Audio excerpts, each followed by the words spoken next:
అందరికీ నమస్తే అండి. మన రాష్ట్రంలో దేశం మొత్తం మీద సార్వత్రిక ఎన్నికలు జరిగి 7 నెలలు అయిపోయింది. సో, కూటమి ప్రభుత్వం రాష్ట్రంలో అధికారంలోకి వచ్చింది. ఎంపీల సంఖ్యాపరంగా చూసుకుంటే కూటమి ఎంపీలు 21 మంది గెలిచారు. వైఎస్ఆర్ కాంగ్రెస్ పార్టీ ఎంపీలు 4 గెలిచారు. సో, సాధారణంగా ఎంపీల కంటే ఎమ్మెల్యేలకే ఎక్కువగా బాధ్యత ఎక్కువ ఉంటుంది. ఎంపీలు కేవలం అక్కడక్కడ అలా గెస్టులుగా వచ్చి వెళ్ళిపోతే చాలు.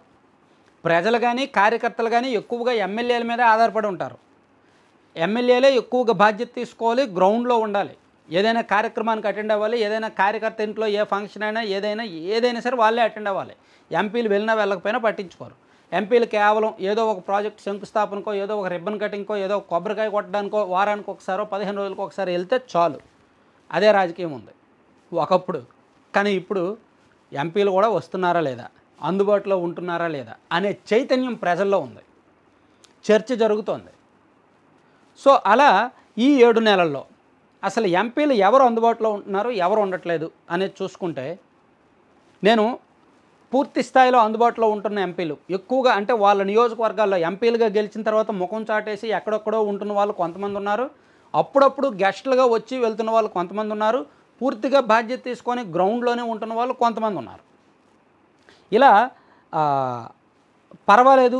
ప్లస్ ఎక్కువగా ఉంటున్న వాళ్ళైతే విజయనగరం ఎంపీ గారు కలిశెట్టి అప్పలనాయుడు గారు, ఆయన రెగ్యులర్గా ఫీల్డ్లోనే ఉంటారు, ఎక్కువగా అందుబాటులోనే ఉంటారు. స్థానికంగానే విజయనగరంలోనే ఆ పార్లమెంట్ పరిధిలోనే ఎక్కువగా ఉంటారు. ఆయన వారంలో 3 రోజులు ఉంటారండి.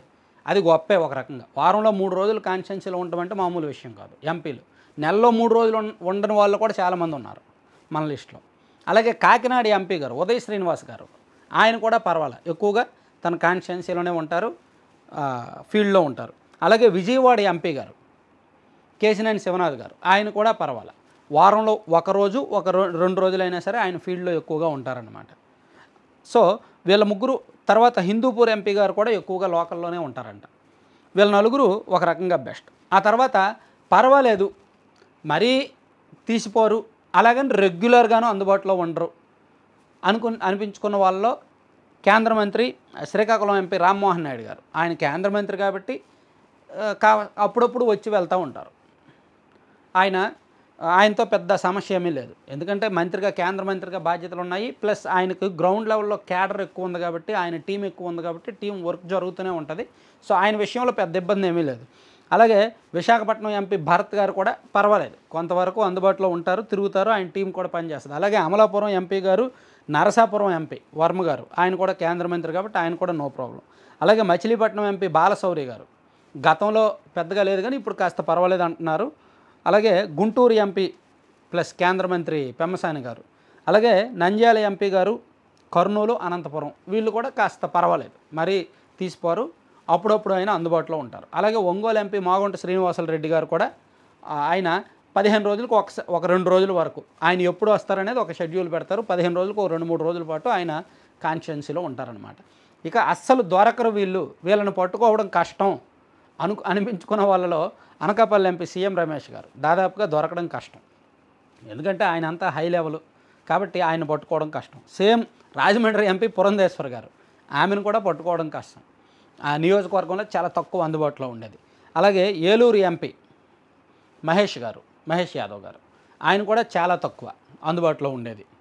సో అప్పుడప్పుడు ఏదైనా కార్యక్రమాలు ఉంటే వస్తుంటారు, వెళ్తుంటారు. కాకపోతే ఆయన టీం ఉంటుంది కాక, ఆయన ఆఫీస్ ఎక్కడో ఉంటుంది, ఆయన టీం ఉంటుంది. కానీ నేను ఇక్కడ టీం గురించి మాట్లాడట్లా, యాక్టివిటీస్ గురించి, అందుబాటులో ఉండడం గురించి మాట్లాడుతున్నా, వ్యక్తి ఉండడం గురించి మాట్లాడుతున్నా. సో వీళ్ళు ముగ్గురు తర్వాత బాపట్ల ఎంపీ గారు, చిత్తూరు ఎంపీ గారు, వీళ్ళు కూడా లోకల్లో అందుబాటులో ఉండేది తక్కువే. సో చిత్తూరు ఎంపీ దగ్గుబాటి ప్రసాద్ గారును, అలాగే బాపట్ల ఎంపీ గారు కూడా అందుబాటులో ఉండేది తక్కువ. అలాగే అవినాష్ రెడ్డి గారు గతంలో బాగానే అందుబాటులో ఉండేవారంట, కానీ ఈ మధ్య పెద్దగా లేదంట అవినాష్ రెడ్డి గారు. అలాగే నెల్లూరు ఎంపీ వేమిరెడ్డి గారు, సో ఆయన గతంలో అందుబాటులో ఉండేవారు కానీ ఇప్పుడు దొరకట్లేదు సరిగ్గా అని చెప్తున్నారు. అలాగే రాజంపేట ఎంపీ మిథున్ రెడ్డి గారు, ఆయన కూడా పెద్ద అందుబాటులో ఉండట్లేదు. సో ఇలా మొత్తం మీద చూసుకుంటే 1 2 3 4 5 6 7 8 ఒక 9 మంది ఎంపీలు అండి.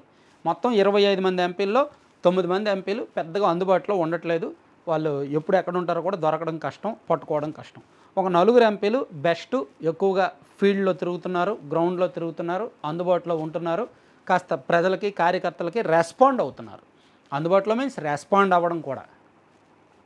సో మిగిలిన వాళ్ళు అలా నడిపిస్తున్నారనమాట.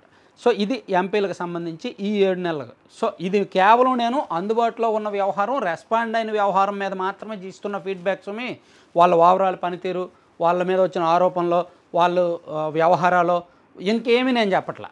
వాళ్ళ రాజకీయ వ్యవహారాలు, వాళ్ళ అవినీతి వ్యవహారాలు, వాళ్ళ పర్సనల్ వ్యవహారాలు, వాళ్ళు ఆరోపణలు, ఇవేమీ నేను చెప్పలేదు. అవేమి పరిగణలోకి తీసుకోలేదు. జస్ట్ ఈ 2 అంశాలు చూశాను. సో అవన్నీ ఇంకో 6 నెలల తర్వాత చూద్దాం.